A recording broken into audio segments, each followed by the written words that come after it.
it's a little bit deceptive, because that's one reason people claim that global warming is a fiction, is because it's not always warming. It's just that generally the cold will get colder and the warm will get warmer, although the overall trend is warmer. That is, the average temperature of the Earth is getting a little warmer. So why? Because there's more carbon dioxide in the atmosphere. It's making the oceans more acidic is one effect. It's what's called a greenhouse effect. It captures more of the heat coming in and lets less of it out, to make it simple. So one of the problems with carbon dioxide is that it's produced from burning fossil fuels, burning carbon-based fuels, oil, coal, petroleum, even wood. And one of the challenges in keeping enough energy available to run this computer is that you need to have a cheap, readily available source of energy. And a lot of that energy does come from fossil fuels, in particular coal, in particular in Kentucky, for example. And one thing you can do to solve that problem, to make the problem less severe, is to capture the CO2 as quickly as you can and then sequester it somewhere. So you want to catch it and concentrate it and then pump it into the ground, into an underground formation or something where it could be stored or utilized for making green polymers, environmentally friendly polymers, for example. So why don't we just capture it? Well, it's coming out of the power plant very rapidly, extremely fast, and you need a reaction or a system that'll capture it very rapidly. What's the fastest way to capture carbon dioxide? It's to react with water, to hydrate it, to form carbonic acid, which breaks down into bicarbonate in your blood, in your natural tissues. And that's a pretty fast reaction, but not fast enough. Because it's producing so much so rapidly that it's not fast enough. Well, even in your body, it's not fast enough. Oh. Even though we chemists think of CO2 hydration as a fast reaction, it's about 10 to the 5th or 6th, even more than that, at least 10 to the 6th, too slow to keep up with your metabolism. So if it weren't for the enzyme carbonic anhydrase, which is a zinc-containing enzyme that increases the rate of CO2 hydration by many factors of 10, you would build up carbon dioxide in your blood, and you couldn't get rid of it quickly enough. That is, you couldn't metabolize it away quickly enough, and you would essentially suffocate. So this carbonic anhydrase grabs a water, it tunnels in a carbon dioxide through a tunnel in the enzyme next to the water. The water reacts with the carbon dioxide, forms bicarbonate. The bicarbonate tunnels out through the enzyme, and it's replaced by another water, and the whole cycle starts again. So that's a catalysis. It's a catalyzed event by an enzyme. That's the fastest way to hydrate carbon dioxide. And the idea of this project my group's working on is to do this in an artificial system. That is, in a big tank that's connected to the flue gases that are coming out of the carbon-burning power plant, the coal-burning power plant.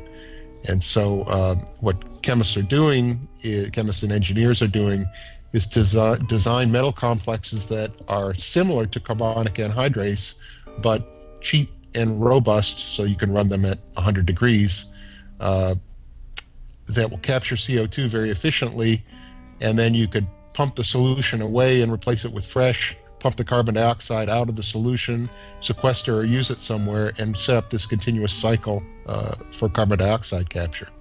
So there's a good example of handling oxidation that's important today. So basically the dream would be that there's a power plant that's producing all of this, carbon, or cars even producing all this carbon emission Right. that's contributing or causing or whatever global climate change, that we would have some sort of other device attached to this that would stop that from being released into the environment. That's right, just to capture it. And in principle, you could do useful things with carbon dioxide. Of course, plants metabolize it. So as the CO2 level goes up in the atmosphere, certain plants love it. So things that grow rapidly, vine-like weeds, for example, are going to go crazy as the CO2 keeps rising. Kudzu is going to grow more rapidly with the high CO2 relative to other plants. And so for them, it's a beneficial effect. For us, it's not so beneficial. You can make certain polymers out of carbon dioxide, environmentally friendly polymers that you can make by reacting carbon dioxide with certain oxygen-containing things like ethylene oxide. And they actually incorporate the CO2 into a useful material. So it can be done. Of course, we don't need as much as we're producing. Right. Well, that's a... And where would we be without the bubbles in Coca-Cola, right? Or in soda water. I know. People are going to have to consume a lot more soda if we're going to be able to get all that carbon dioxide. That's what I'm thinking, yeah. Just replace all the water with beer and we'd be fine. It's true. Well, it would slow people down. People would be driving less. Well, that's really interesting. I didn't even think of that as one of the solutions. You know, I hear mostly, or I imagine mostly, solutions of reduction of energy usage, which I know it's, you know, there's not just one solution. It's solutions coming from all different directions. Right. And but that's fascinating because I hadn't even thought of that as a possibility.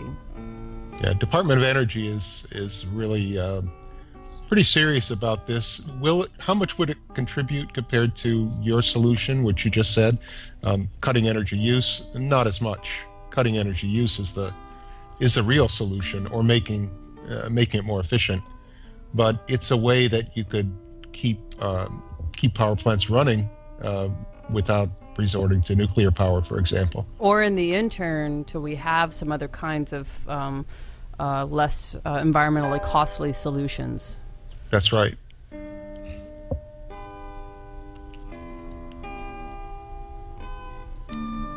Okay, what else can we talk about? What about nuclear reactions? I know that you had mentioned briefly that there was a few kinds of chemical reactions that are known to be very slow. Right. But they're... So chemical reactions these are actually nuclear reactions, not chemical. All isotopes, all certain combinations of neutrons and protons that make up the nuclei of atoms, there's favorable combinations and there's unfavorable combinations. And the most favorable ones are, for example, carbon-12, normal carbon that you encounter every day. All the carbon compounds are mostly made of carbon-12, is stable indefinitely. It never breaks down. Carbon-13 is a little less stable. It's got one extra neutron, and it also is nuclear stable. There's just much less of it naturally occurring. Carbon-14, on the other hand, is unstable. It has two extra neutrons, and it decays. I could look up the reaction rate constant. It decays with a very convenient rate, so that you could use it, for example, as a tracer in biochemical reactions. So we have the same element, carbon, with a range from never breaks down to breaks down rapidly. Convenient rate. And all the radioactive elements are examples of elements that don't have stable nuclei. So uranium has all unstable isotopes, and so it breaks down depending on how many neutrons it has, anywhere from with half-lives of thousands of years to minutes. Technetium, for example, is in the sort of middle of the periodic table. I've never even heard of technetium. Actually, you may have. Technetium is sitting right next to molybdenum, if you happen to have a periodic table.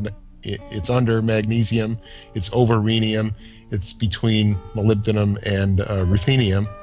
It has only radioactive isotopes, despite the fact that it's right there in the middle of the periodic table.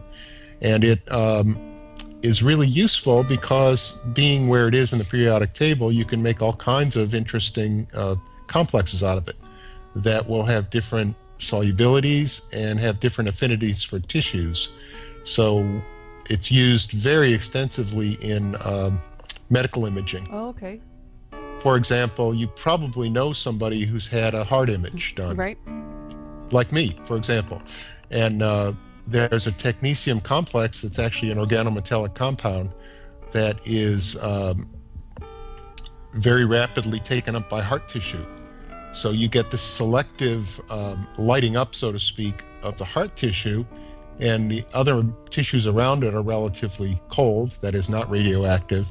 And while it's circulating in your body, you can image the heart in real time, beating and pushing blood along in real time. And then in about 6 hours, you have, for one thing, most of the technetium-99 has broken down. And for another thing, you've mostly excreted it in that 6 hours or so. So it's extremely useful, and it can be tailored to almost any tissue. There's several complexes, for example, that have a high affinity for growing bone, that have phosphate-type ligands on. And so if you have somebody with a bone disease and you want to image the bone, you administer this and image the radioactivity, and you could see where there's a problem where the bone is being abraded or something. That spot will light up. And in fact, my PhD advisor has the patent on the most used heart imaging agent, which is the one that I had administered to me. And he was one of the first to have it done on him, partially for medical reasons and partly as a test. And getting close to his work. Yeah, exactly. And it's incredibly efficient, how much of it goes to the heart tissue as opposed to the surrounding tissue. For example, it's really easy to light up your kidneys and liver because stuff ends up there, right? That's getting processed by your body. Right. So the challenge is not to have it go there within the time scale of the medical image. So is it bound then somehow to the heart tissue because it's more electric, or is it? It's the affinity of the ligands that are on the things that are connected to the metal are called the ligands for a particular environment, for a particular kind of tissue. So the exact structure of this isocyanide that's on the heart imaging agent called sestamebe, if I remember right, it's got carbons with CH3 groups, methyl groups, and some ether linkages, O carbon groups. And just so happens that those have a high affinity for the kind of tissue that's in your heart, the kind of muscle that is doing this continuous beating in your heart. And that's why it goes there. It goes to other places too, but you just take advantage of the fact that it concentrates. Well, that's pretty amazing. Such practical applications of chemistry. Which have almost nothing to do with rust, but... Yeah, but they have to do with the way we perceive our environment. And that's a great example of kinetics, which was what we were talking about, reaction rates. Mm-hmm. So you have the very rapid, well, go back to the beginning. You have the reactor in the basement of the hospital that has a certain isotope of molybdenum that continuously breaks down to technetium-99. You essentially milk it out of the little reactor by running it through a column. You selectively pull out this technetium, you put it in a vial, you jam in this solution that has the ligand and a reducing agent, you administer it to the patient virtually immediately, you image within, I think you have about a 30-minute waiting period while it goes to the tissue, and then you tell the patient, don't hang around any little kids for 6 hours because you're radioactive. So it's all these different kinetic things. It's the kinetics of formation, which is slow, which is why you could keep this reactor in the hospital. It's the kinetics of breakdown of the technetium-99. It's the very rapid kinetics of the formation of the complex, which is in seconds.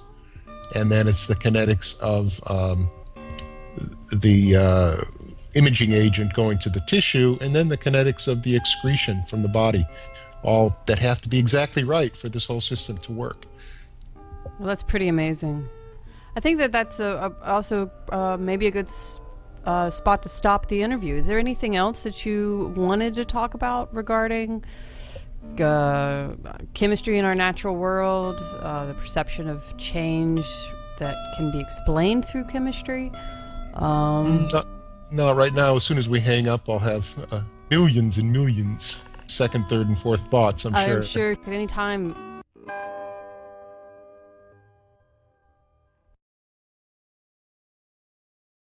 Welcome to Let's Talk Science with Irene Moon. Today our guest is evolutionary biologist Jerry Hulker from North Carolina State University. This is part 2 in our exploration of evolution and the human ability to conceptualize long periods of Earth history. WELCOME. Perfect. Excellent. Perfect. Well, for this moment of time, we're going to be talking with, so how do you pronounce your name? Yuri Holzer. Yuri Holzer. An evolutionary biologist, can I call you that? Please do so. From North Carolina State University at the present time, working with ants and with bark beetles. All kinds of creatures that live under tree bark. What other kind of creatures live under tree bark? There are creatures from almost all animal and organism of phyla, as we call them. What is a phyla? Phylum is the largest, the grandest division of a life. So if you walked into a castle, the front room would be the phyla? The grandest division of life has 3 categories, which is the bacteria, Right. the eukaryotes, which is all of us, and fungi and plants and anything that we can see, Right. and the archaea, which are barely present in our regular lives, but they are in rocks, they live in hot springs, they live in places where the life as we know it mostly... I know some people that have had the archaea bacteria taken out of their lives.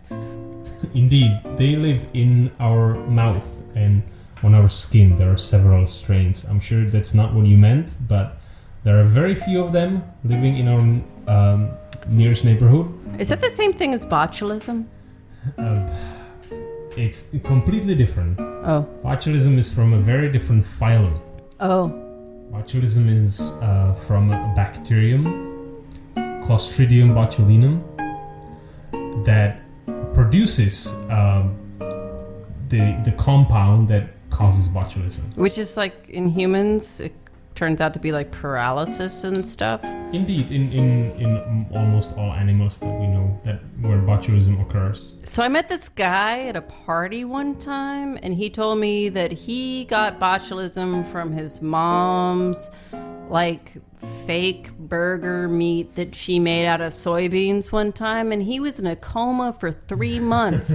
Do you think that could be a true story, or was he just spinning a yarn? You can definitely get botulism from your mom's fake meat product, especially if you keep it without oxygen for a while. Oh, This like is canning. Bad canning. Very bad canning. If you don't can it right, then bacteria grow, eat up all the oxygen, and the nasty ones grow that can live without oxygen, that essentially ferment the meat. And you don't want that. That's bad for your belly. So it's possible, but it's not possible that he was in coma for 3 months. Well, it's possible, but I don't believe it. He also had a beard, which I thought made him really suspicious about some other things. Good that I shaved. Okay, so this is really not why we're here, but Yuri, I want to ask you a couple of questions about some things that I find really interesting personally, but it has to do with the life on the planet and where we've come from and where we're going, sort of evolutionarily speaking, about the progress. Well, progress is a really loaded word. I don't want to use the word progress, but about how we as human beings in our very short lifetime, you know, I mean, at most 70, 80, 90 years, and we try to conceptualize evolution or the development of life through natural selection or life through processes which comes through very slow developmental time, I think, over millions of years. And I think to myself that in my 39 years now of existence, if I could conceptualize 1,000,000 years, I fall very short of actually trying to perfectly perceive of how long it possibly takes for one thing to evolve slowly through time to another. And I guess what I really want to ask you, as an evolutionary biologist yourself, is how do you perceive? We're not questioning the process of evolution here. We're questioning the perception of time that has to do from millions of years ago, from the beginning of a trilobite. And that you as a biologist, how do you perceive, or do you ignore the fact that you cannot actually conceptualize millions of years of time? That is absolutely correct. I have no doubts that human brains are just not made for this kind of perception. We have a clock in our brain. We might even have several kinds of clock for different purposes, but none of them is even remotely suitable to measure the time that evolution needs, or that evolution happens in. And you can visualize this fairly interestingly when, for example, draw yourself a little line. Draw yourself a little line where the distance between your lifetime and that of, and pick your favorite historical figure. Henry VIII. Henry VIII is great. 1675. Let's pick at third Let's wife. pick somebody from the ancient Egypt, for example. Cleopatra, how about that? Sure, but you know what? I don't even know when that is. Right, it's been a long time. It's been a few thousand years. I mean, imagine 100 years. You can do that. We are kind of made for about 100 year of a perception. Now, imagine Cleopatra. If it's 4,000 years, it's not. It was something more than 2,000, but something more than 2,000 years. That's a long time, and it's so long that the human perception of the world has changed. Our combined consciousness, the consciousness of humanity, has changed completely. So it's at least 200 differently. lifetimes, at least 200 lifetimes since then. I think, biologists measure human generations by about 25 years, because that's when the average childbearing age happens in most original cultures. And so, Unless you're a yuppie. indeed, then you don't get any sometimes. But divide 2,500 years by 25 and you'll get the number of biological generations of humans. It's a lot. A lot of people have been born, married, had children, lived, made money, ate, died, had life, and they're gone. Thousands of them. So we are only our brains are vaguely able to grasp this dimension of time. Now, you know how long it's been since humans since humans left Africa? It was about 120,000 years. And now imagine that. Imagine the span between now and Cleopatra. We are barely able to stick that into our brains. Okay. Now imagine the first people using a tool in Africa. So, the question that I'm trying to get at is, you as an evolutionary biologist, that's exactly the dilemma. I feel like that is actually much of the inability to conceptualize evolution has to do with the fact that human beings cannot conceptualize past their own worthwhile. So they can't conceptualize past their children and grandchildren and grandchildren, much less 1,000 years ago, much less 120,000 years ago, much less towards the beginning of time. Yes, I agree. And now here's another interesting phenomenon. And I started this with draw yourself a line. And let's say the time between you and Cleopatra would be 1 centimeter. And now draw that line to when the humans left Africa, about 120,000 years ago. That would be about something more than a meter.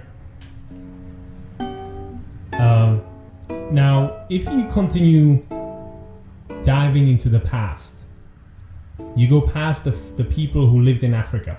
Turns out that you would still have to go about 2 million years back to see the very first hominid, the first homo-like person in Africa. 2 million years. That's many, many, many more times. And you are still drawing a line. Now it would be a few meters long. And now if you draw this line towards, let's say, when the dinosaurs all went out because of the impact of asteroid, and all the mammals started to rule the earth. That was about 64 million years ago. This line would go through your neighbor's house and to the block next door.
strength and support of my faint heart. It is time for thee to turn the eyes of thy greatness on this thy captive knight on the brink of so mighty an adventure.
Welcome to Let's Talk Science with Irene Moon.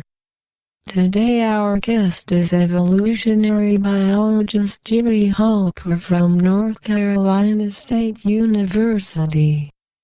This is part 2 in our exploration of evolution and the human ability to conceptualize long periods of Earth history. WELCOME. Is Perfect. it about that? Excellent. Perfect. Well, for this moment of time, we're going to be talking with, so how do you pronounce your name? Yuri Holzer. Yuri Holzer. He's an evolutionary biologist. Can I call you that? Please do so. From North Carolina State University at the present time, working with ants and with bark And beetles. All kinds of creatures that live under tree bark. What other kind of creatures live under tree bark? There are creatures from almost all animal and organism of phyla, as we call them. Which are What is a phyla? Phylum is the largest, the grandest division of a life. So if you walked into a castle, the front room would be the phyla? The grandest division of life has 3 categories, which is the bacteria, Right. the eukaryotes, which is all of us, and fungi and plants and anything that we can see, Right. and the archaea, which are barely present in our regular lives, but they are in rocks, they live in hot springs, they live in places where the life as we know it mostly. I know some people that have had the archaea bacteria taken out of their lives. Indeed, they live in our mouth and on our skin. There are several strains. I'm sure that's not what you meant, but there are very few of them living in our nearest neighborhood.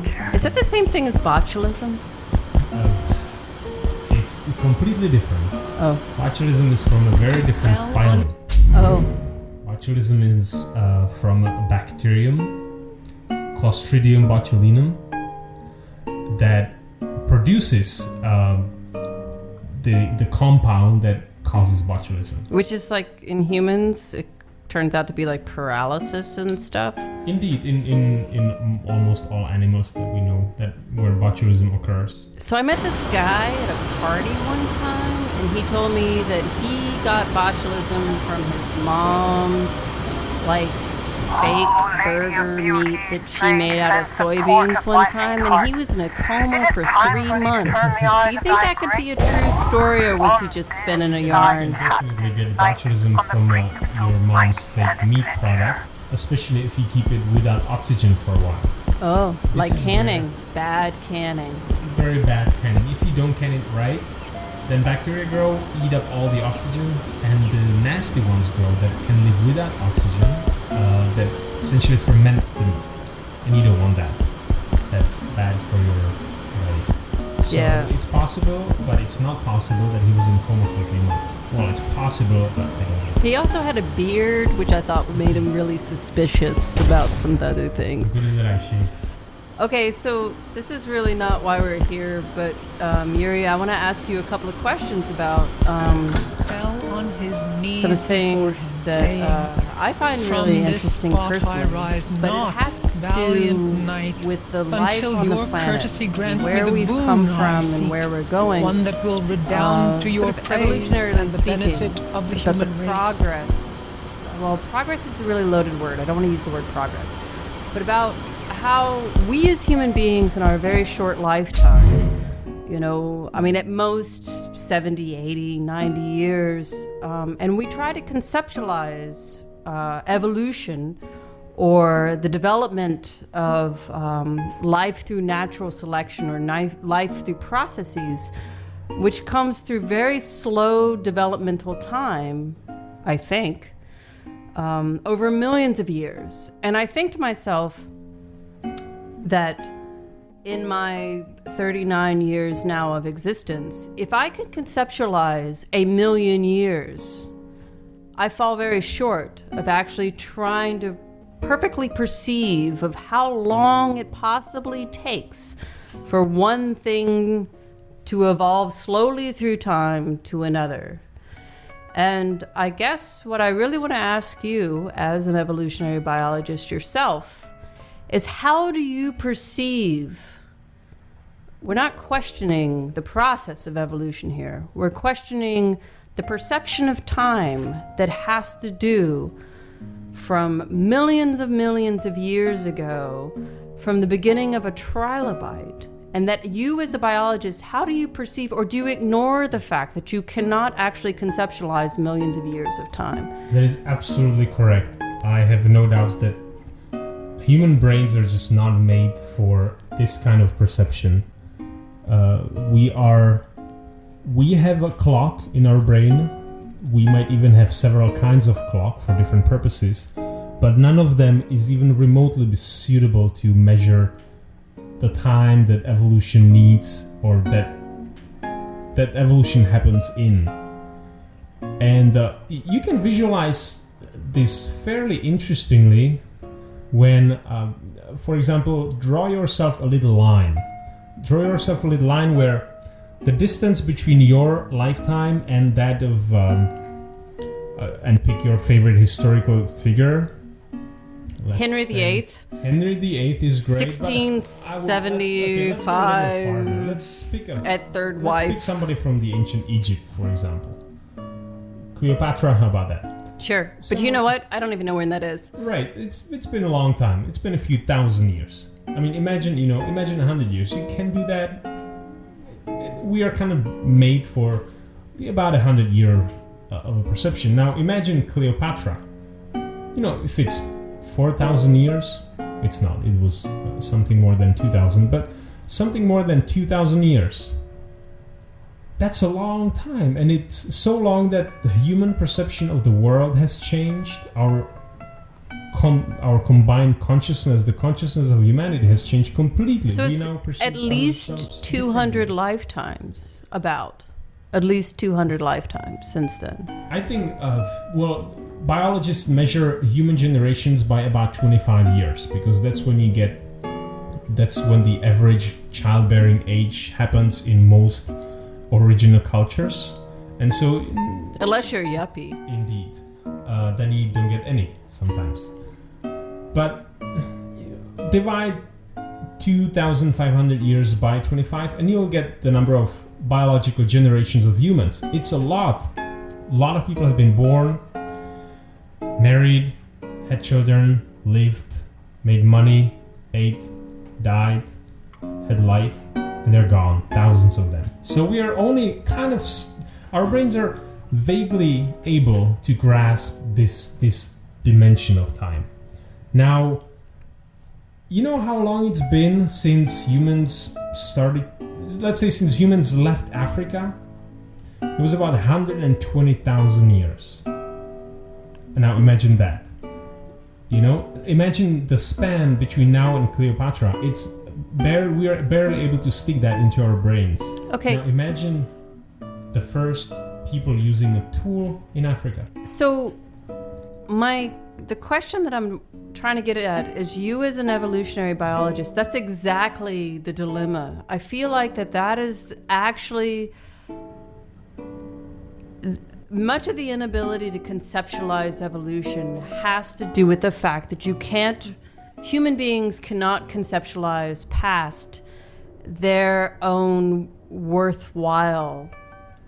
So they can't conceptualize past their children and grandchildren and grandchildren, much less 1,000 years ago, much less 120,000 years ago, much less towards the beginning of time. Yes, I agree. And now here's another interesting phenomenon. And I started this with draw yourself a line. And let's say the time between you and Cleopatra would be 1 centimeter. And now draw that line to when the humans left Africa, about 120,000 years ago. That would be about something more than a meter. Now, if you continue diving into the past, you go past the people who lived in Africa. Turns out that you would still have to go about 2 million years back to see the very first hominid, the first homo-like person in Africa. 2 million years. That's many, many, many more times. And you are still drawing a line. Now it would be a few meters long. And now if you draw this line towards, let's say, when the dinosaurs all went out because of the impact of asteroid, and all the mammals started to rule the earth. That was about 64 million years ago. This line would go through your neighbor's house and to the block next door. And now if you draw that line to the beginning of life, for example, we are still talking about the life that we know about the large animals and plants. But if you actually draw this line all the way back to when the first bacteria popped up and started to eat sulfur and iron around themselves, there was still no oxygen. This line would be so incredibly long that you might, now I'm gonna make it up though. I don't know how much, these things are.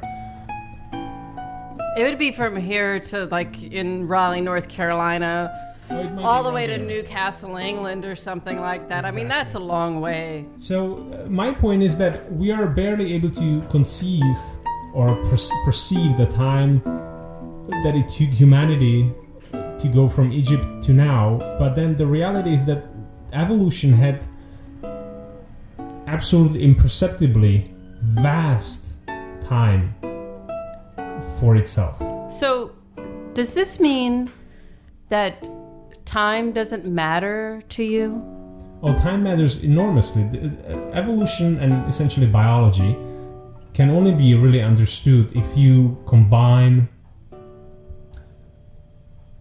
the basic building blocks of life and time. What are the basic building blocks of life? The organic compounds such as carbon, nitrogen, oxygen, exactly, sulfur, and the basic blocks of life. And you provide fairly stable atmosphere, fairly stable conditions, and some lots heat of time. But not much heat, not much variation. You don't cook it? You certainly don't cook it. Sometimes you can cook it, but that doesn't... denatures it if you cook it. That is the right word. It happened several times during the evolution that most nature was denatured by various events. That only shows you how actually fragile this life is here, that just a little whimsical event in the grand scheme of the universe wiped out almost, I would say, over 90% of time of life during the Permian era, for example. It was a major extinction where almost all life went out. But it recovered. So me as just a person, and I want to experience evolution. If I wanted, because evolution sounds to me like it's a process that takes a lot of time, more time than any human being could possibly imagine. I mean, I see an old building from the 1600s, and I can see the erosion and imagine that it's old, but I can't really imagine how old it could be. Or I see a fossil, and I don't really think in blocks of time past 100s. So if someone wanted to recognize the evolutionary process now, is it possible? It's actually fairly easy. There are a number of examples. Obviously, evolution is happening now as we speak. It's happening in the human species. It's happening in the whole life. But it usually is slower than human perception. So what we want to do is we want to go to the organisms that evolve fast, which means they're very small and they have a really fast reproductive rate, such as bacteria. And there's a number of examples of bacteria living in the lab in someone's petri dish, clearly showing signs of very nice evolution. There is a lab, for example, at Michigan State University where the director Richard Lenski had this brilliant idea a few decades ago. He would start 2 different colonies of E. coli, the bacterial lab rat, as we know it, the most commonly studied bacterium. What does the E stand for? It's Escherichia. Escherichia. The genus Escherichia. Was it named after Escher?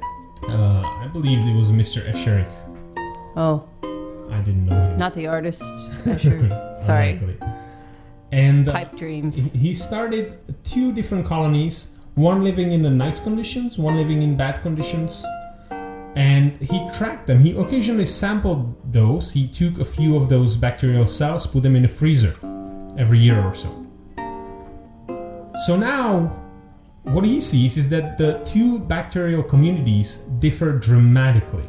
Their genes, their genomes, their gene content, everything adapted through this short evolution to the conditions in which they live, have been forced to live in their little prisons.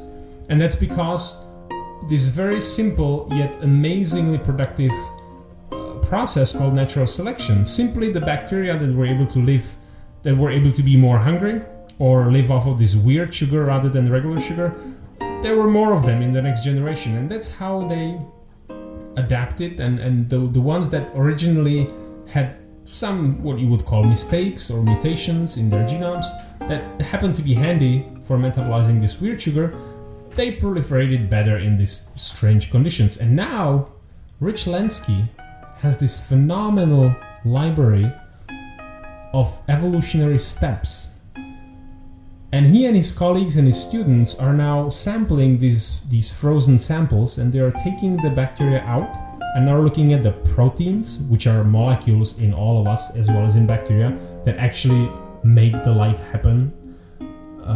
They are looking at the DNA or the genetic information in the bacteria and are looking at the incremental mutations or the different genes that the bacteria swapped among each other that allowed for this evolution. This is one of the, I would say, most brilliant examples of a fast evolution in the making that we can see with our own eyes on our lab bench. But there are many others, even in our regular lives. There are examples of bacteria adapting, evolving resistance to antibiotics. There are examples of insects. Essentially every major insect pest species has evolved already the capability to resist or survive or evade almost all standard traditional pesticides or insecticides. So evolution is present, happy and healthy, everywhere around us, wherever there's a substantial selection pressure. Yeah, it's interesting because I know that in particular where there's heavy metal spills, plants tend to either adapt or die in those situations. And in some areas where there's unfortunately heavy metal spills, the same species of plant will die off. And then in other areas, the species of plant will thrive. Indeed, that's because of either beneficial mutations that allow the plant to survive, but very often it's also because of a spread of genes for resistance between and among populations. It actually turns out that a lot of evolution happens by choosing from by the natural selection, choosing various features from the redundant vast amounts of genes that most organisms have in them. We have multiple copies. Choice is a really weird word to use because nobody's choosing anything. Right. So, but it's a kind of a forced reconciliation with the fact that there are heavy metals and you either metabolize or you die. Indeed. Which I guess sometimes choices are that way too. But yeah. And it also points out the fact that there's a lot of redundancy in life. Life on this planet is like the branches of a tree. Yes. Right? It's the end branches of the tree and just the leaves hanging out on the end of the tree. Right? So I don't believe that most people really understand the concept of the common ancestor. So, and I'm not sure that I understand the concept of the common ancestor, honestly, to tell you the truth, but so we're all branches on a tree. And so it's not necessarily that we are related to something that's, existing right now, an extant species, but that there's evidence that shows that us and other extant species that also live now, at one time evolutionarily had a common ancestor. And that this tree of life can be traced back further and further and further and further to where there was one spark of life that made everything eventually. But that is so permutated through time and through extinction and through duplication and through gene transfer and through all of this stuff that there's really no way to, attain that, except that we share a lot of the same genetic code with much of all the rest of life, including bacteria, Drosophila, fruit flies, everything else. So I guess that's the one thing I wanted to, and I just sort of kept talking about it, but is that we are only the tips of these little branches that exist. That is absolutely correct. I would say a better way to visualize it may be to imagine our very, very, very distant ancestors as a soup of life, rather than as one straggling bacterium that then gave rise to everything that came after that. It was really a soup of life, bubbling happily on the shores of the ancient oxygenless oceans. What happened then is, again, easy to visualize as, just like you said, as a tree. But now you really have to go back to where the tree started, as a little sapling. And now you go to the forest and you see a whole bunch of different saplings, and they're all kind of small, inconspicuous. At that point of time, you have no way of predicting which one of them will go out, which one of them will die. It's going to be 99% of them. They all look alike, but only one of them will grow and branch out and will bear all these leaves that we can imagine as species. And it's the same. People are somehow imagining that all this amazing life was somehow contained in that first ancestor, the magical creature. That's certainly not the case. It was some kind of a bacterium, or if we go a little bit farther, it was some kind of a tadpole in the mud, stuck in the mud probably, somewhere in the Silurian puddle. at that moment you would have no idea that anything will come out of it. And it's really the haphazard, unpredictable nature of organic evolution Because and the vast amounts of time. evolution doesn't necessarily mean improvement, does it? Improvement, it depends on what kind of improvement you mean. There has certainly been a vast amount of improvement over the past few million years in any imaginable sense. There is more complexity now than there was. Many species are much more complex than they were before. There are more of those species. There are many more interactions between species. There are more niches filled. If you go back... But can we say that about before any major extinction? You know, like... So I would say that the history of life is plagued with problems and with extinctions. But the amazing feature of life is that it tends to diversify, and because of the natural selection, and because of the diversification, and because of the vast amounts of times it had, and because of its ability to diversify and fill in niches, and then diversify even further, life as a whole has a certain tendency to become more complex overall. And that it doesn't necessarily mean that all species are becoming more amazing, complicated, whatnot. Certainly not. There are some masters of survival that are super simple. There are very simple plants, animals that are here with us because they mastered certain simplicity and the way of survival with the minimum. So generalists, in a way, are very complex because they are very good at being generalists. Exactly. Generalists, such as insects that can eat lots of kind of plants, that's not a coincidence. That's because they have evolved the ability to fight with defense chemicals of all these plants. So generalists often are really Specialists. a product of indeed, specialists to many different sources, niches, and whatnot. They're products of very complex evolution. Same with scavengers, you would think. Scavengers often have a very complex immune system, an ability to degrade and utilize and use nutrients that other animals refused. So I heard that vultures, I don't know the scientific name, but like turkey vultures or black vultures and stuff, that they have, they eat, like if you go to the dump out here, they're eating stuff out of the dump, they eat roadkill, and full of festering bacteria. But their stomachs, from what I heard, is that it's more acidic than the normal stomach of a normal thing. So if they eat something rancid that would make the normal person, like if I went to go eat a roadkill, it would make me sick, but the vulture's just fine. You would probably get botulism from that roadkill. Yeah. But that is absolutely true. Vultures have so acidic. So if a vulture juices, pukes on you, it's gonna hurt? It's actually their defense mechanism. Wow. If you bother a vulture, it's gonna spit at you. I'm not gonna bother a vulture, but yeah. It's called projectile vomiting, and that's their defense mechanism, and they're screeching and vomiting their stomach juices at that invader, which, for example, if that invader happens to be a person, seriously burns that person's skin. Wow. That actually seems like a dare.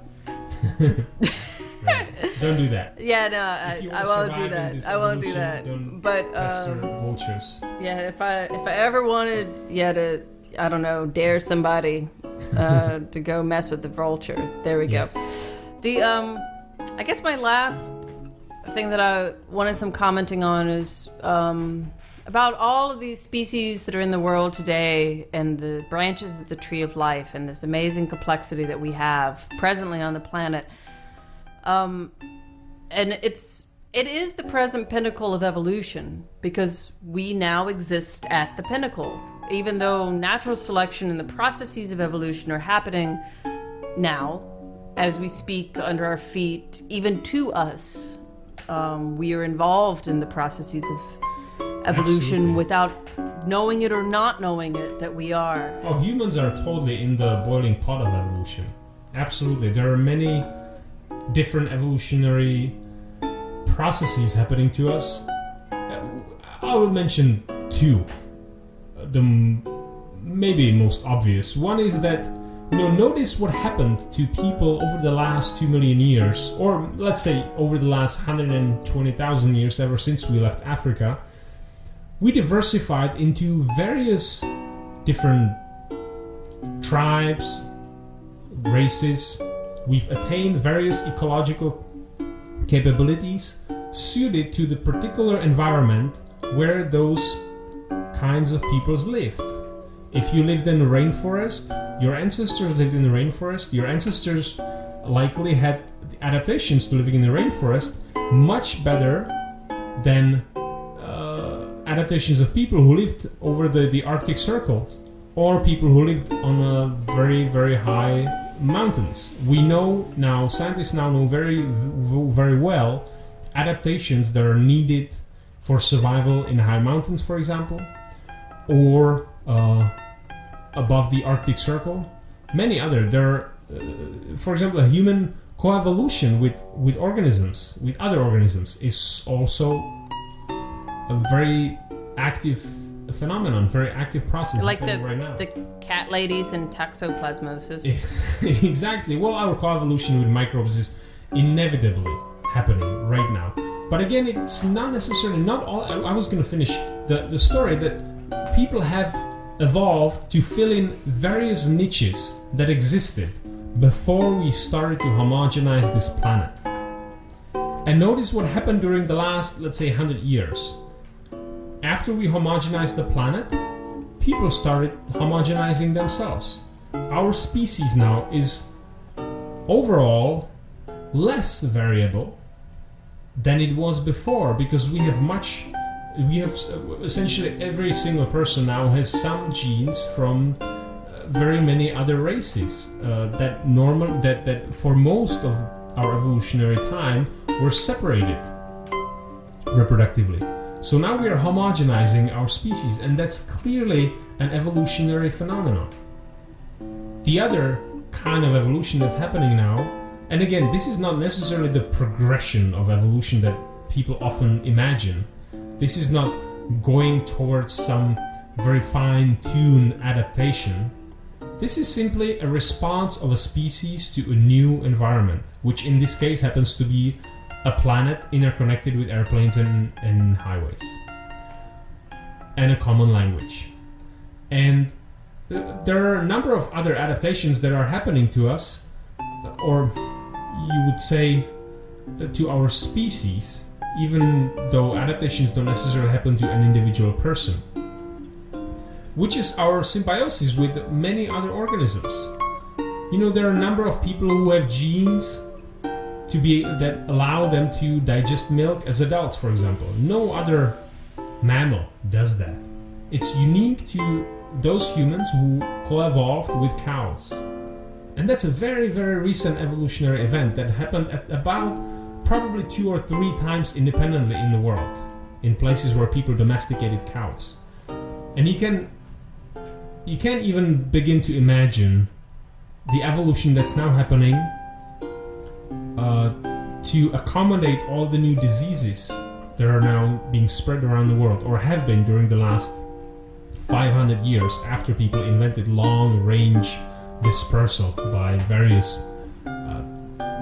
modes of transportation. Let's list them: flu, plague, typhoid, tuberculosis, syphilis, smallpox, AIDS, any number of diseases. polio, Indeed. mumps, measles, tuberculosis. And you notice what happens. People who have not been facing those diseases in their own previous evolution have not had the chance to evolve defense mechanisms like smallpox and the Native Americans, and they're no longer with us. Those members of their communities or of their lineage, evolutionary lineage, are no longer with us. And this is an evolution by natural selection acting upon us through diseases. It's happening all the time. A lot of people are still dying, for example, because of malaria, dengue, and so forth, dengue fever. But there are a number of genes, number of adaptations that the human genome as a whole has, but they're not widespread throughout the whole population. Only some people have those adaptations to survive those diseases, and naturally they're spreading. Again, evolution in the making in humans. Let's talk about human beings as being the major predator. Because human beings, even though some of us are vegetarian, it sort of doesn't matter if you're vegetarian or not. As we exist on this planet, we are the planet's major predators. If there's a bug on the ground, we can step on it. If there is a rat, we poison it. If there's something in the garden, we spray it. Very rarely are we not the major predator if we're competing in an area. At most, if we're camping, they're black or brown bears, or there may very well be sharks if we're swimming in the ocean. But the chances are much more likely to get hit by lightning than attacked by a shark, unless you're trying to swim with a whole bunch of them or something like that. Well, compare the number of people dying out of shark attack and compare that to the number of sharks dying in people's nets. That's right. So human beings are by far, even though nature does definitely take its toll on humans through earthquakes, natural disasters, and whatnot, undoubtedly throughout the world, human beings as a whole are the Earth's major predators. We're incredibly successful and very sophisticated predators. For many reasons. The number one is our collaboration. Number two is our ability to make tools. It's worth pointing out that the major predator of people are people themselves. That the obviously number one source of deaths by other organisms other than diseases are it's people war. again. It's people. Exactly. And this topic really makes me, the topic of people as predators, makes me very sad and almost nostalgic, because the images that it brings to me are those of the nature around us before it was impacted by the voracious first tribes of people, the hunters. Imagine, for example, here where we are sitting in Raleigh, North Carolina, we can dig out fairly frequently from beneath our feet, from when people are building garages and highways. We dig out mastodon bones, we dig out large giant sloths. There are 3 different elephants living here. There was the mastodon, there was the Colombian mammoth, there was the woolly mammoth.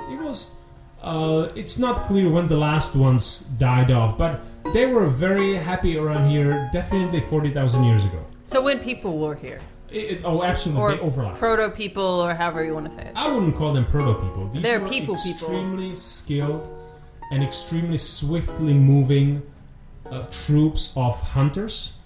The first culture of people that we know inhabited North America were the Clovis hunters, and we are still finding very commonly the fancy large Clovis spear points, for example. These are very large, very finely manufactured spear points. That's also pretty much the only thing that's left after these people, with the exception of a few other shreds. That points out the fact that they really were extremely focused on hunting. And now imagine why not? When they appeared on the face of North America, the landscape was dotted by megafauna.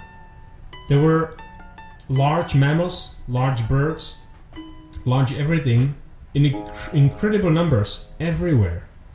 And it's not quite known why within just a few thousand years all this incredibly diverse life, the megafauna, why it all went away.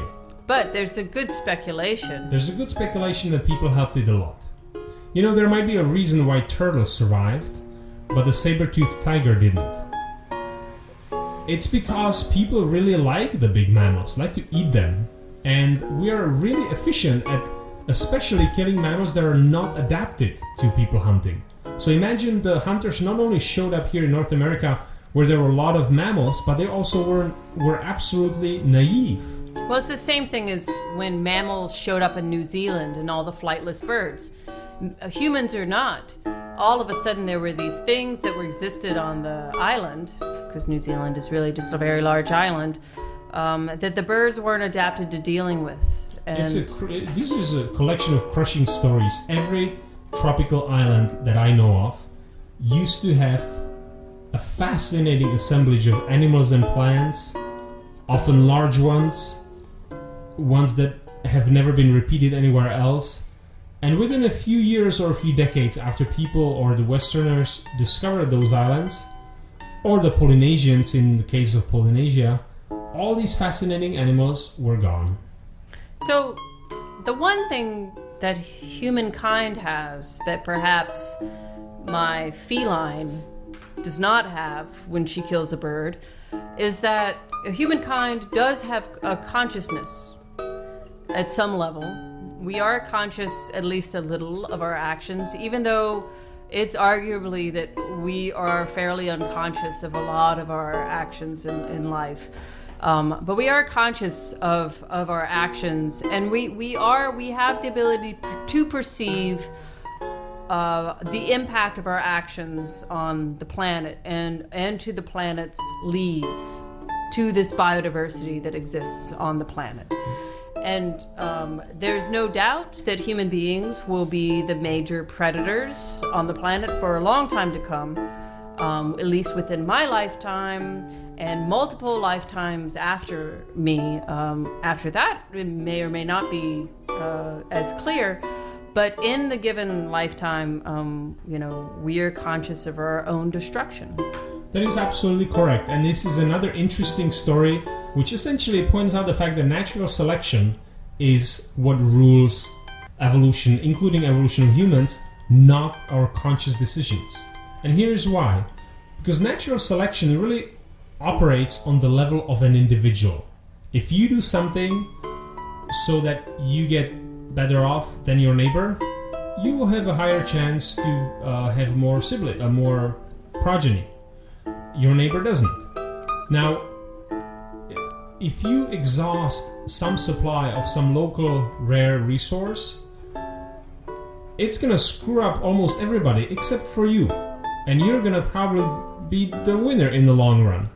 And this is happening everywhere in the world, that the natural selection operating on the level of individual really does favor and actually makes people almost oblivious of the fact that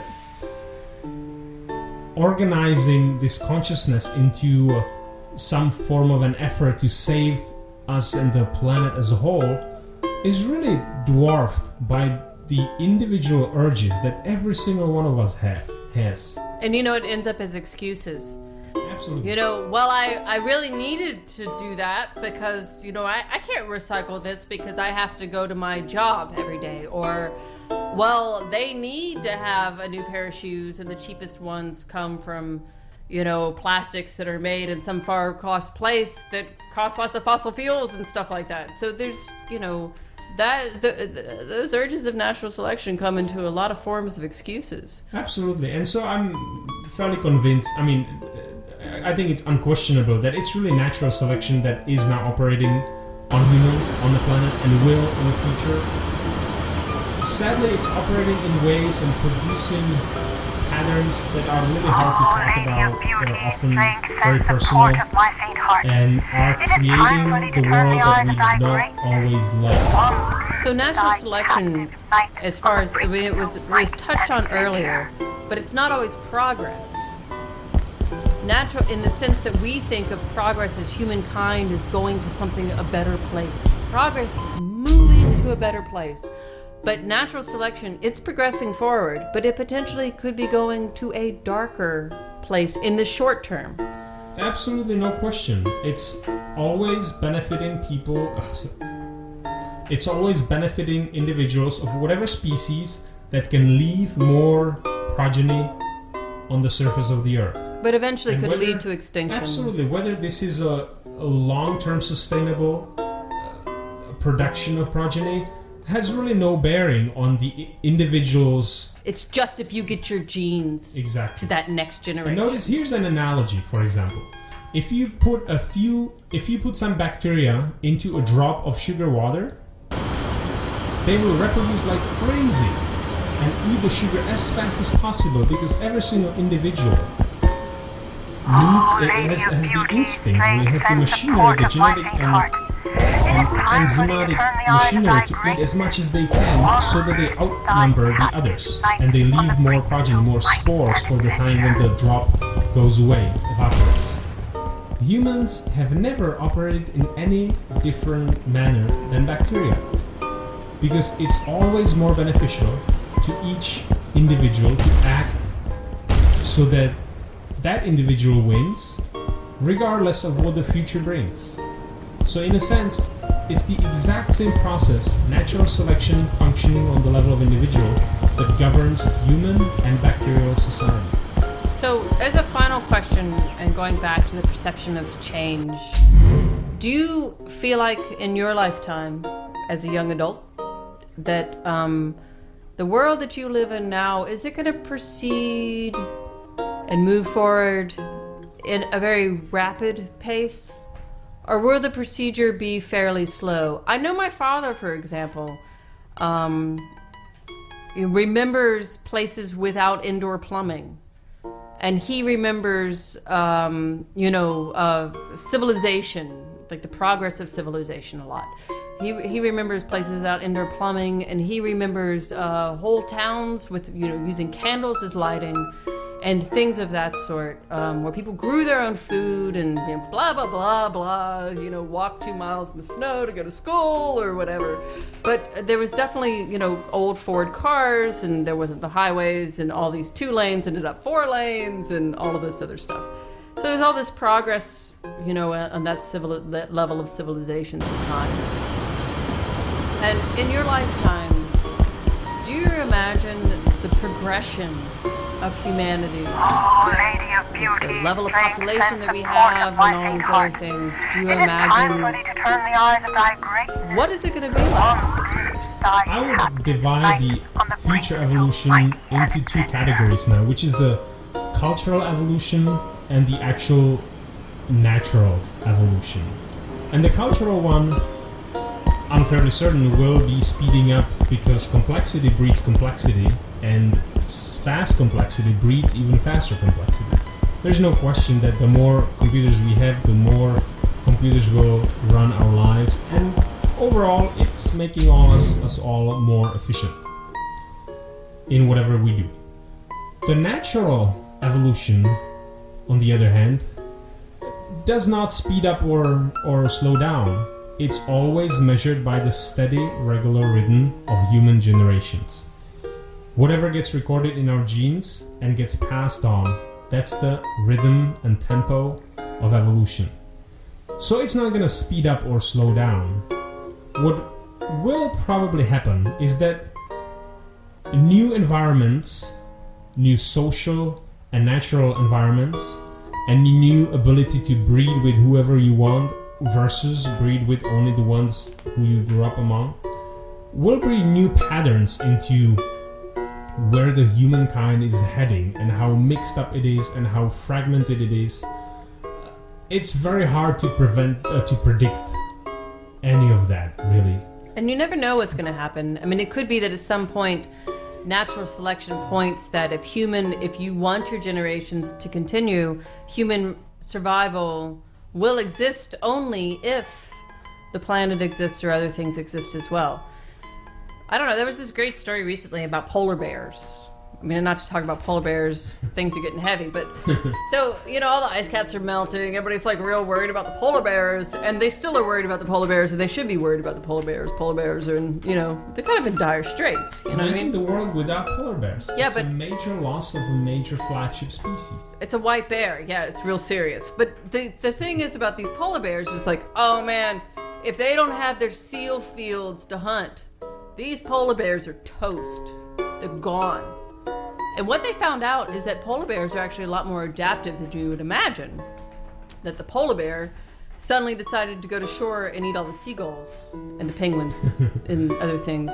There's no penguins there, sorry. No penguins. Right. Other things on the shore, including the small children and stuff like that, instead of dying out as themselves. Because the object was for them to survive. So they are adapting to other eating environments besides what they were most used to.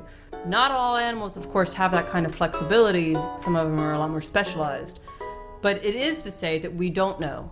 You know, we can hypothesize about things, but we don't actually know. The troubling aspect here is that what the polar bears are doing are just cultural evolution. They're figuring out new things, but their genetic pool, their genetic basis has not changed a bit towards any better. It's shrinking, and if a species is super smart, but has an extremely limited genetic variation, which is the case of essentially every single species of large carnivores these days, it's in trouble because genetic variation is critically important for adaptation and for just maintenance of bear health. We need various alleles to complement for the detrimental alleles that all species are riddled with. So, and the other problem with polar bears is that they might be adapting to new resources, but the problem is that eventually every time they adapt to something else, it's more likely that they will be competing with people. And yeah, because it's just more and more people all the time. Exactly. It's the competition that brings species to extinction. And eventually there's no level of adaptation that they can do that will stop a gunshot. The reality is that humans are, if you plot animals on a chart where on one axis there's going to be their weight, the body size, and on the other scale, on the other axis there's going to be their abundance on the planet Earth, you will get a fairly nice line pointing out that the bigger an animal, the fewer there usually are, simply because of the physical nature of feeding. That there just isn't that much food, that much nutrients for a regularly foraging organism. Now humans are way off this chart. Much farther from this nice line than any other organism, because we can conquer and utilize so many different niches. And we like sausages. I mean, I like sausages. And sausages are a major reason why we very big, warm-blooded, very actively metabolizing organisms are so abundant. We can really squeeze the planet so much more efficiently than any other species out there. And that's the primary reason why the planet is in trouble. It's not necessarily our insidious politicking against it. It's just the numbers. Yeah, you know, it's funny that every topic with a conversation with an evolutionary biologist goes to the evolutionary disaster that is the planet at the moment. But it does tend to go that way. I was just going to mention something very briefly, that it's not only the large organisms, but because of the use of pesticides that we... Here we go. Tirade. Because of the use of pesticides that we tend to spray willy-nilly on everything in all of our food crops, it's pretty well known that even our insect diversity is dramatically reducing. And a lot of the major entomologists at worldwide collections, they're basically just trying to preserve the world's biodiversity at this moment by putting them in the collections and preserving them for the future, because they're being wiped off the planet before people even realize what they are or what they're related to. And all of those leaves are falling off pretty quickly. And humans are definitely the cause of that, because there's, for one cause, if not many, there's just so many of us that, and we require a lot of resources, of the planet's resources. And can I end on a happy note? Can you please? Because that got really depressing. I'll try to end on a happy note, because I'm really bummed out now, and I knew this was going to happen. And you know, it's funny because I really, my only idea was to talk about fast or slow time, yes. And it ended up being that the planet and we're all in this grave at the same time together. Sadly, which is it's probably heading there. But you know, there's hope, and we can learn from the alligators that we've discussed a little while ago. Alligators are an excellent example of the fact that faster doesn't always mean better. If you're a really fast-living animal, it doesn't always mean that you get to the end goal of survival more reliably. even better than alligators, turtles. I You know, thought turtles were there's- slow. Exactly. No, turtles are very slow, as you would guess. But that's to their advantage. Oh. Sometimes it's so much better to stand back and wait out whatever's happening. Sometimes it's so much better to slow down your metabolism and let the fast ones die. Let the fast ones reproduce and crash their populations and get slammed by... Like the rabbit. Like the rabbit, the rat, Turtle the and the hare. lemming, anything. And I think there's a good lesson for people. I think that's the hope for people. I think what we are seeing is that regardless of all this carnage done to the planet, what we are seeing is that if you step back a little bit, as an individual, you as the individual will gain an evolutionary advantage, in this case mostly, well actually both the cultural and the natural evolution.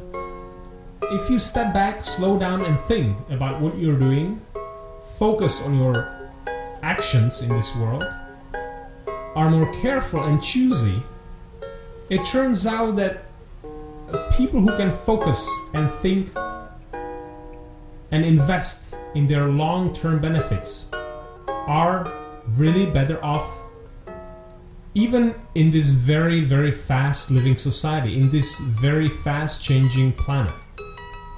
And I think this is a very big potential for hope here, that the natural selection will favor people who can stop and think again and think about what are we going to do with us, with ourselves, and maybe get together with like-minded folks and maybe wait out the craziness and figure out something better. So, on a last note, not that you believe in reincarnation, but if you were to be reincarnated and come back as some creature, what would it be?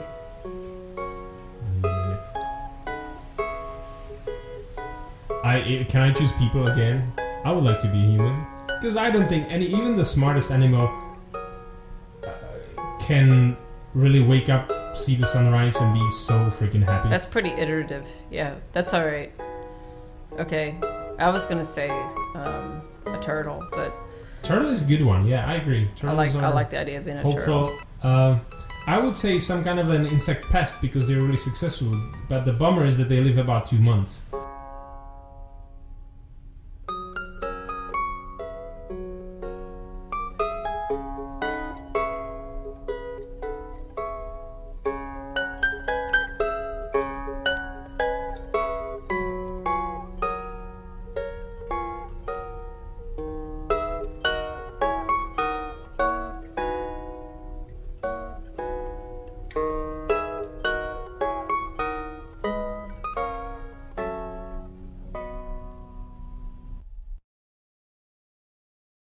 Welcome to Let's Talk Science with Irene Moon. Today our guest is evolutionary biologist Andrea Lucky from North Carolina State University. Our topic is evolution and the human ability to conceptualize long periods of Earth history. Andrea Lucky. WELCOME. We're here talking to evolutionary biologist Andrea Lucky. Andrea Lucky from North Carolina State University, who studies, amongst many things, ants. Ants. Andrea, thanks for coming to this small room in a very tiny building. But why are we here? I have a question. All right. All right. It's sort of a hard question to get to. But my basic question that we've was that we as human beings, so us as human beings and our perception of time can imagine maybe perhaps one generation, 2 generations, the Revolutionary War, if not the Civil War or something like that here in the United States. But it's hard enough to possibly conceptualize what is that we think of as evolution, or the slow change or progressive change of life, humans or otherwise, due to natural selection and other processes. But by slow, I mean slow as in thousands and millions of years. And so the nugget of information I'm trying to get to in this interview is that can human beings actually perceive evolution? Which perhaps they can or not. But you as an evolutionary biologist then, how do you reconcile a potential inability to perceive consciously evolution, your own personal history, and the history of the planet? That's kind of a lofty pursuit, but there we go. Because evolution, to me, I perceive as being, most of the time, quite slow. It's true. And we actually do imagine it. It's not that we have a failure of imagination. The question is, are we getting it right? So we have a lot of science fiction movies where we imagine ourselves watching history speeded up. So we imagine the time machine allowing us to see snapshots like a flip book, and that's how we imagine evolution happening. What we don't have is the ability to perceive it in our own time, in our own surroundings, except sometimes in the lab, for example. So there are situations in which people have taken different strains of bacteria, and the reason they're using bacteria is because those individuals can reproduce much more rapidly. You were going to say bastards, weren't you? I thought about it. Can we say that on the radio? You can say bastard. Okay. Bastard's fine.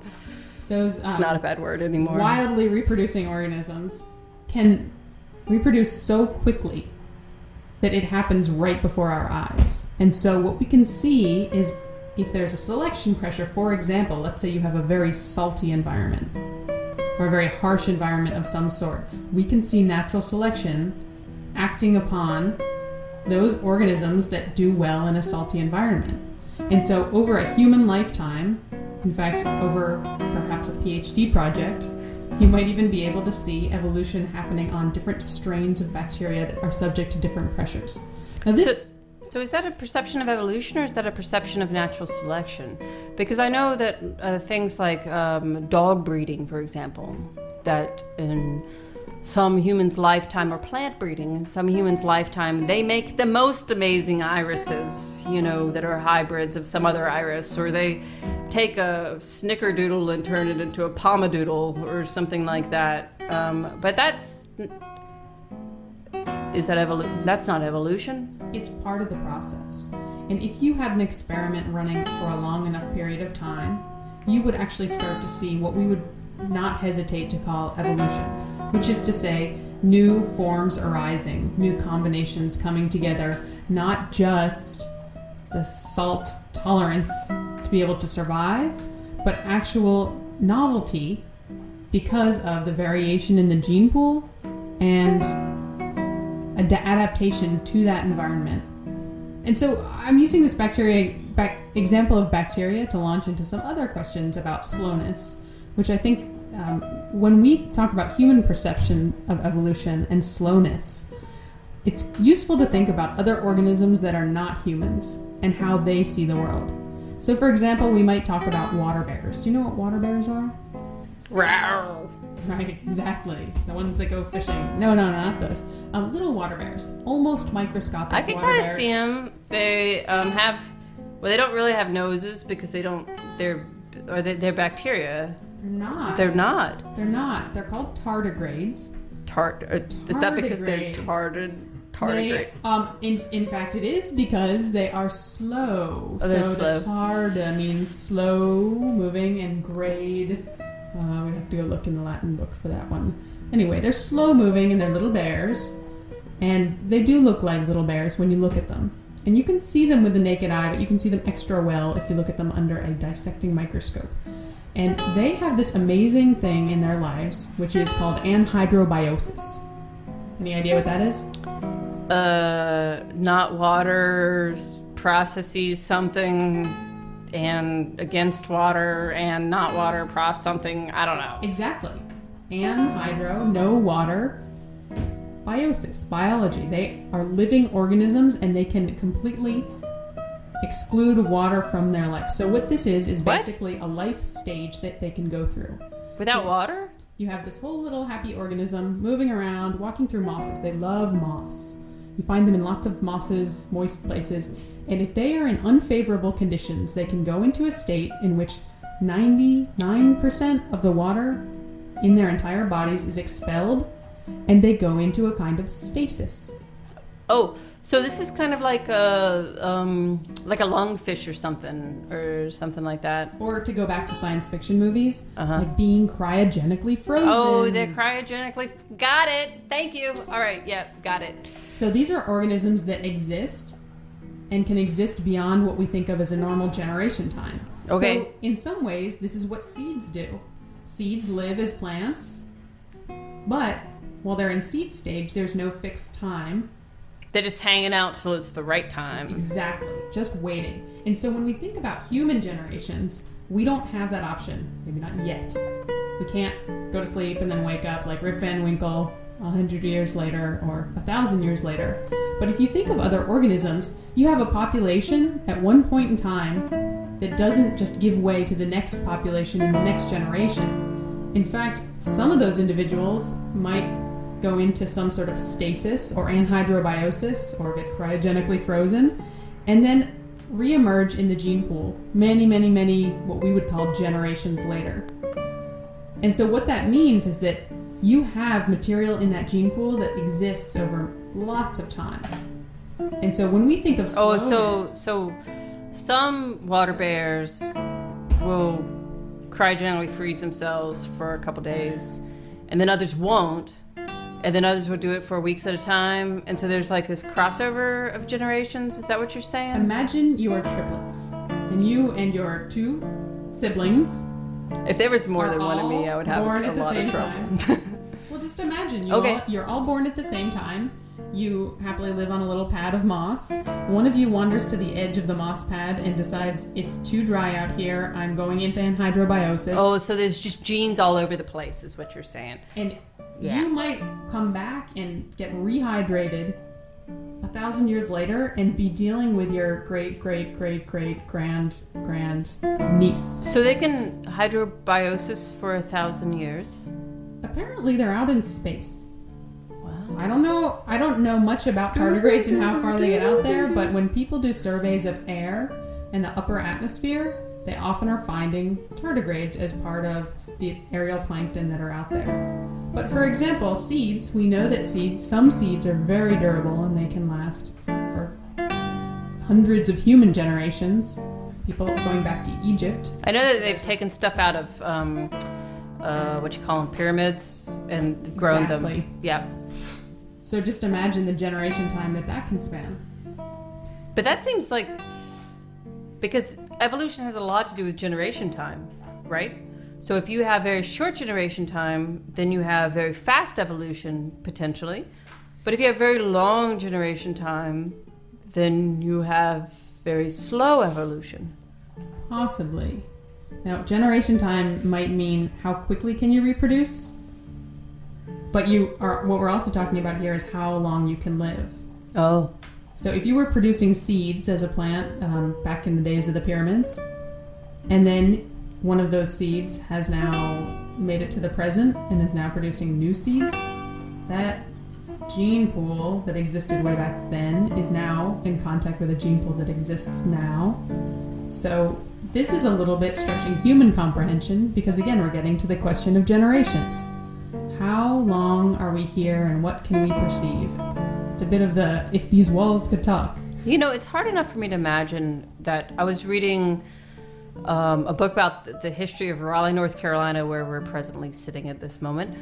I was reading a history about Raleigh, North Carolina, and it wasn't but 100 years ago, 100 years ago, that they were hanging people publicly on the corner, on Fayetteville Street Mall, which is just like a major corner down here, and branding people and all these atrocities that we think about as not part of humanity that we know now. So, but we're still human beings and we are these same forms that we were before. Have we evolved? It's a great question. And part of the question that you're really asking is, what are the steps that go into evolution? Can we see it? Have human beings evolved? Have we grown at all? Another way of asking that question is, what is it that we are seeing in our lives, in one person's lifetime, in the change that we see? Are we actually seeing change that is permanent? Or are we seeing stochasticity, fluctuations? Are we just seeing a lot of variation within a population? Or social evolution that has nothing to do with a physical evolution? These are all good questions, and I don't think they could be answered succinctly as yes, this is evolution, or no, this is not. But this is partly about the perception, because when we think about a species, for example, something that seems to be very clear in evolution where a lot of things are muddy, what makes a species? We have fairly good definitions of what different species are, non-interbreeding populations. But when those species, let's say you had two sister species that split because a mountain range grew up in the middle of what used to be one population, when did those two entities become different species versus just one? Was it immediately when that mountain range separated them? Or was it a process over time of those genes becoming different and those populations no longer being able to interbreed and produce fertile offspring? So you're talking basically about the concept of punctuated evolution versus sort of this gradual continuous evolution, where punctuated evolution is what people kind of wish or want, from what I understand, to believe in, that there's a sudden change from this one organism, and then there's this evolutionary advantage, and then, oh my gosh, there's the second organism that now has the large mandible because the large mandible is better for biting things. And you know where that happens? Corn. Corn is the example of that. It's polyploidy. It happens in sunflowers too. You have one organism and then some random event that causes gene duplication from one generation to the next. That new organism can no longer interbreed with its forebears. And that's the definition. One of the definitions of the multitude of definitions of species is that you can only breed with others of your like kind and not others of other similar like kinds. That's right. So corn appeared essentially in a generation. Wow. From the thing that it emerged from, which we call teosinte, was very different. It was more like wheat or a grass on a stalk, whereas corn, we know corn. I know corn. Tried to grow corn, failed. It's hard. It's delicious. But corn is an example of something that appears in an instant. But the majority of potentially perceptual evolution in our lifetimes, as we exist now, is really just a very slow process of natural selection that may or may not take hold as the defining feature that might eventually begat, through much extending time, begat a new species, a new way of walking, a new way of living, a new way of being, thinking, developing. Yeah, it's slow.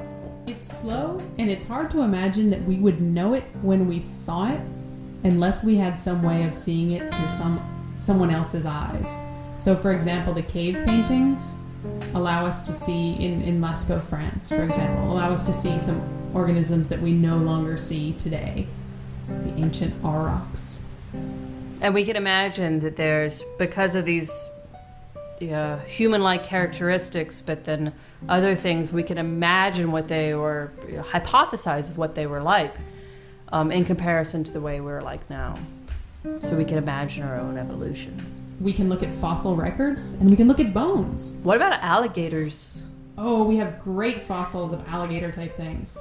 Alligators are very scary, but they used to be much, much scarier. I know they used to be huge, right? That's right. And they used to, what was it, 40 meters long, something like that. There was some giant alligator. But there's still alligators now, and they've been alligators for a long, long, long time. Since the dinosaurs, which I can't remember how long that was, but everybody saw Jurassic Park, so it was around the same time as them. But they survived, and they're pretty much the same alligator now, maybe slightly descended. Well, they look the same in the bone structure. And we know this because the information we have from way back when is bone structure, because that's what fossils are. In some cases, it's a little bit more than bone structure because of great fossil preservation. But for example, if those alligators were very well educated and had nice conversations, that would not be preserved in the fossil record. And today, the mute alligators, or the alligators that don't seem to have nice conversations that we can follow, we don't know if that social aspect has changed. And this is just one way of saying we only can perceive what time is handed down to us. And in the case of lots of animals and organisms, in the fossil record, we have fossil records, and that's what tells us about deep time, as well as molecular data.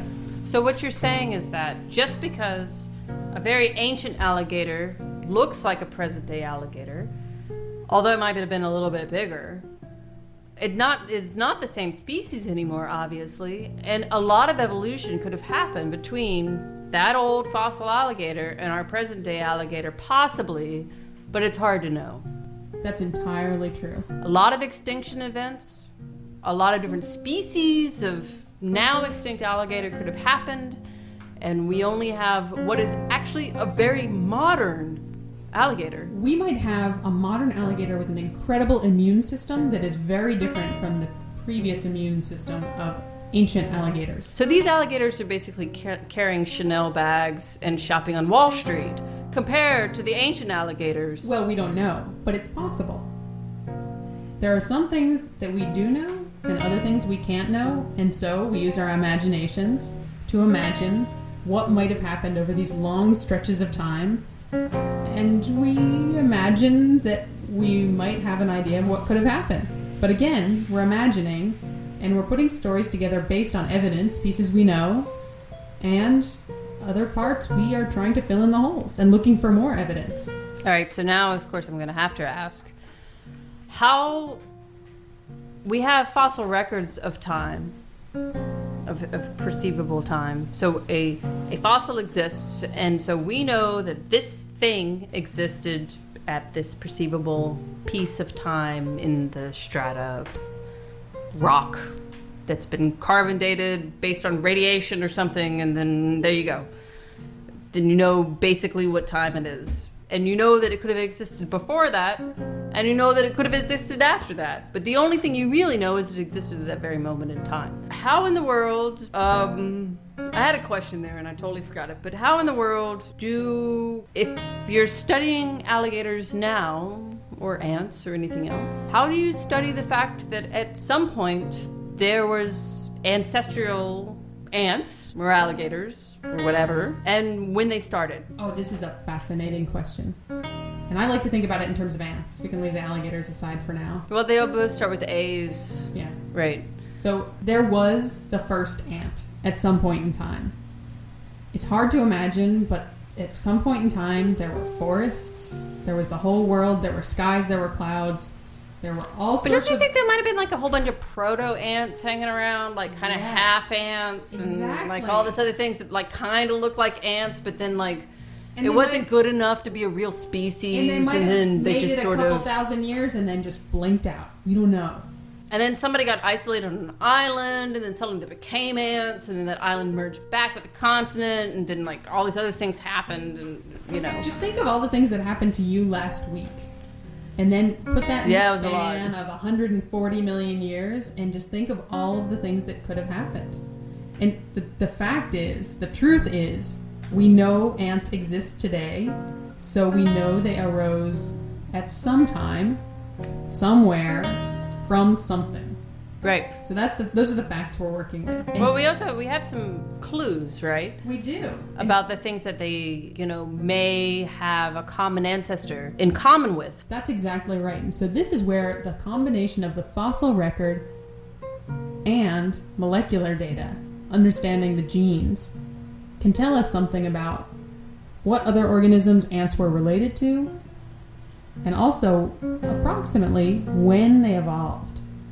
We have a window in time when we understand there were no ants before approximately this time, and after that, ants existed.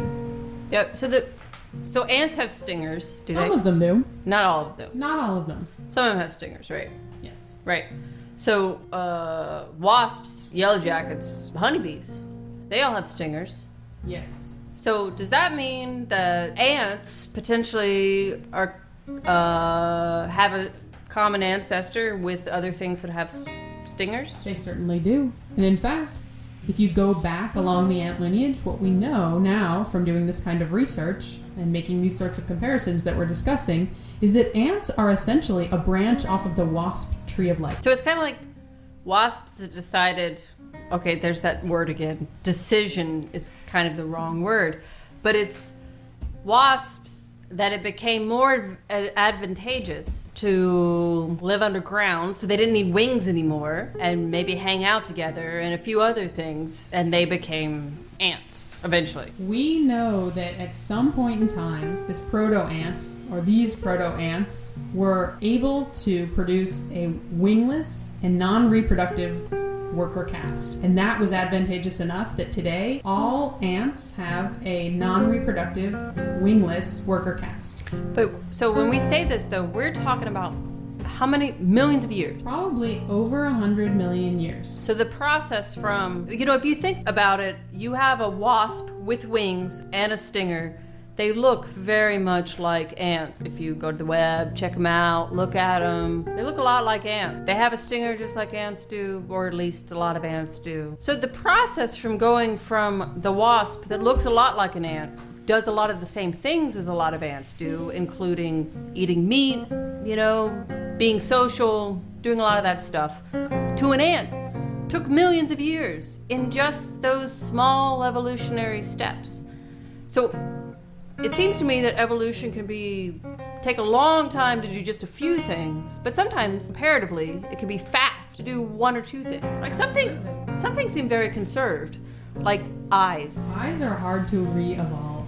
Eyes seem to be very hard to re-evolve. Limbs, maybe not so much, but limbs seem very hard to re-evolve. The fact that we use oxygen seems like it's a very difficult thing to re-evolve. Carbon-based life forms? Carbon-based life forms. Not happening a second time. Yeah, there we go. All right, well, is there anything else you want to say? It's been nice speaking with you very slowly. Oh, yeah. It's been very nice talking to you, too. And I appreciate your thoughts and comments about the perception of the formulation of life as we know it